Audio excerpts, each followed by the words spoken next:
light intensity. Clearly there's a problem here. Okay, the x coordinates are increasing by not very much. Three, 3, 2, 5, 5. Okay, not very much increase. But look at the candle power. The candle power is plummeting. So not at a constant rate. Okay, so we are definitely going to need to re-express here. I mean, we can just take a quick look at it. Here's the data. You can put it in. Once you're ready, you can resume. I make a scatter plot here. So let's look at L1 and L2.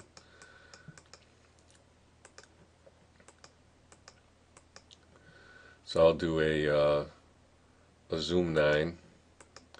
And there it is. Okay, now this, oh, see I got y equals and see I did the whole problem already, so let me clear all this stuff out of here and get rid of this. And, okay, here's my graph.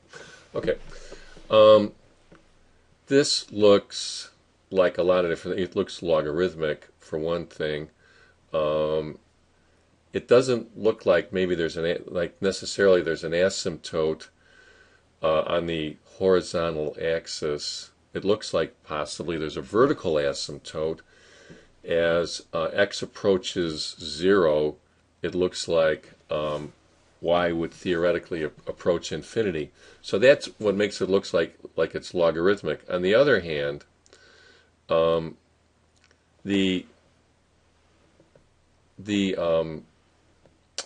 not going to hit 0 on the y-axis either. So possibly this is a rational, like a 1 over x type function, where you have an asymptote on both axes, on the x-axis and the y-axis. It's interesting how these different functions can resemble each other. Well, anyway, that's neither here nor there. We got to straighten it out. So how are we going to do that? Well, we can try. Again, I would start with logs. Okay. So in fact, they may, let's see if they say in the problem here, they don't say this light intensity. So what was the first thing I tried? No, I tried a rational function. That's what I did first. Okay. Because it, looked like that's what it's doing, so I tried doing rational to invert it. Okay, so what do I mean? What am I saying? Okay. Let me go into, I'm going to go to L3. And I'm going to go over here, and I'm going to go to the top, and I'm going to type in 1 divided by L2. I want to make sure that that's what I did. I'm going to look at my notes. Yeah, 1 divided by L2. Okay. Now, again, are these numbers? Well, how are they changing? Well, I don't know if it's all that much of an improvement. Let's take a look at it. So we'll do second and y equals. And this, all we're going to do is look at the scatter plot. We don't need to look at residuals at this point. We just want to see if we're getting a straighter scatter plot. So we'll do a zoom 9. No, I got a curve. Now it's a little bit straighter, but not great. Okay. So the next thing I try, you can see here, is 1 over the square root of L2. So I'm going to take the square root of these numbers. So, I'm just, kind of just trying things out. So I'm going to go to Stat, and then I hit Edit, and I'm going to go, now, L3 is not what's working for me, so I'm going to go 1 divided by the square root of L2. And I hit enter. Okay. Now I'm using L3 again, so I can just do zoom 9. If you look at, I'm still using L1 and L3, so all I got to do is hit zoom 9 and see what I get. Alright, now that looks super straight. Super straight. So I am going to run statcalc 8 on, let's see if I can remember to not make that same mistake I made before, on L1 and L3, and I hit enter. Um, Notice that A is 0. Is this what I got before? Yeah, A is really small. So that basically there is no y-intercept, which is, let's look at our original data here. Okay. If I'm taking 1 over the square root, then I'm gonna end up at 0. Because I'm going to take the square root of this number, this big number here. This number is getting bigger. As I approach 1 and then 0, this number gets bigger. I'm going to have 1 over the square root of a really, really big number. See how this number is growing as x gets smaller, y, this distance gets shorter and shorter. The candle powder gets bigger, bigger, bigger, and bigger. So I'm going to have 1 over... I got 1 over a really big number here. Let me go into edit again. Okay.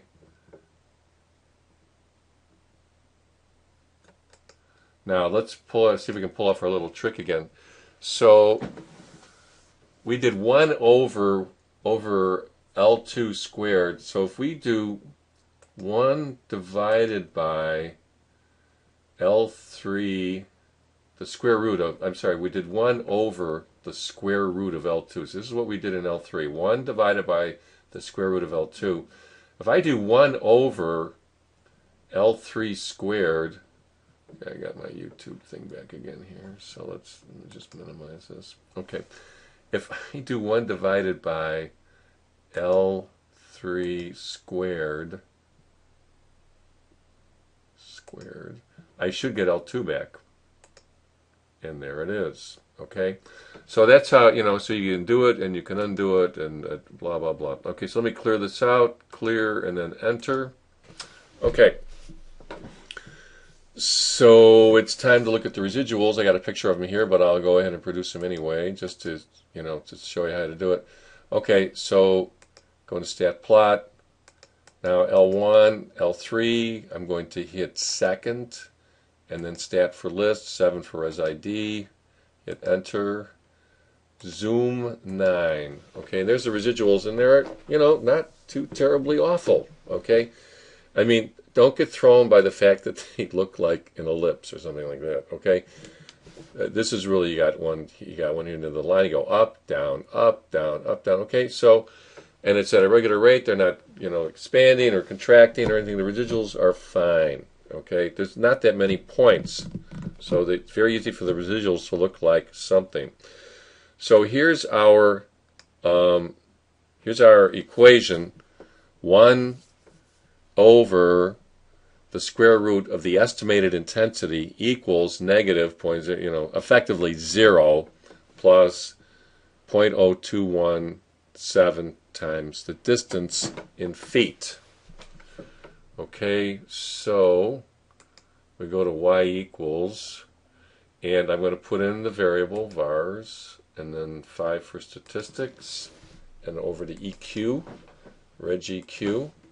Okay, now I'm going to go down to y2, and I'm going to put 1 divided by y1 squared, just like we did in the list. Okay, 1 divided by y1 squared, so I'm going to go to vars, and over to yvars, and function, and y1, so I hit enter. Y1's already selected, and I'm going to square that. Okay, so now I'll have the estimated candle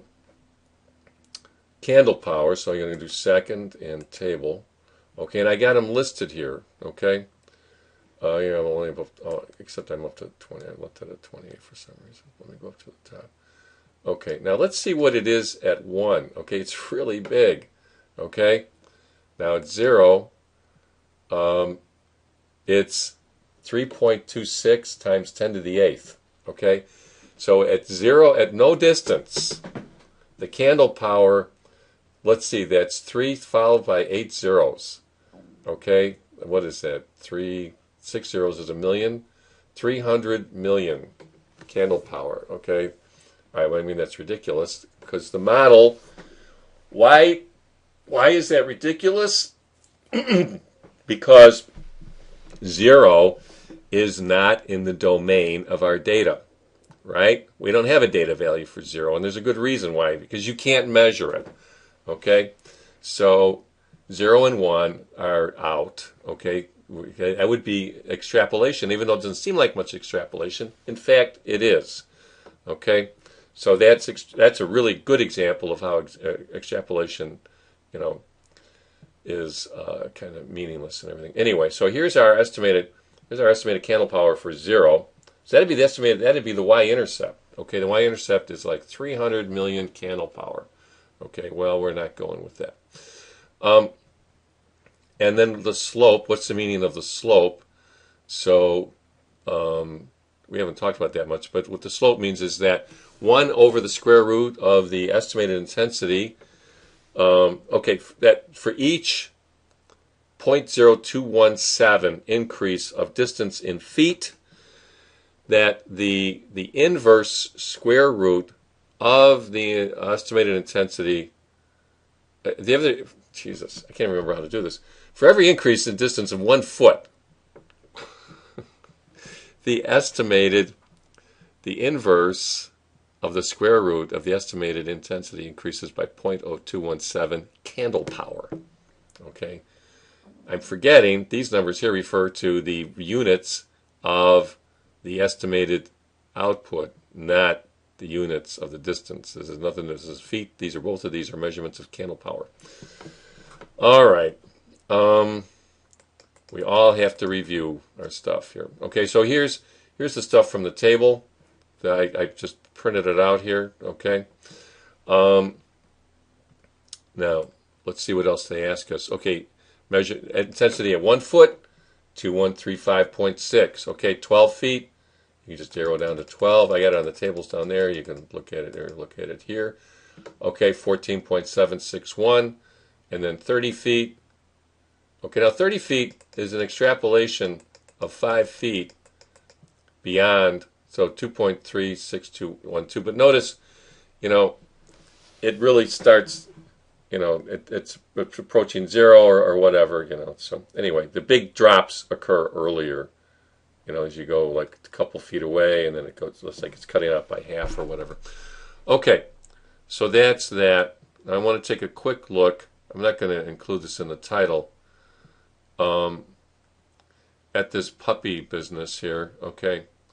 So you have a puppy who's feeding on some kind of special diet or whatever, and so here's the cups, and then here, the weight, okay?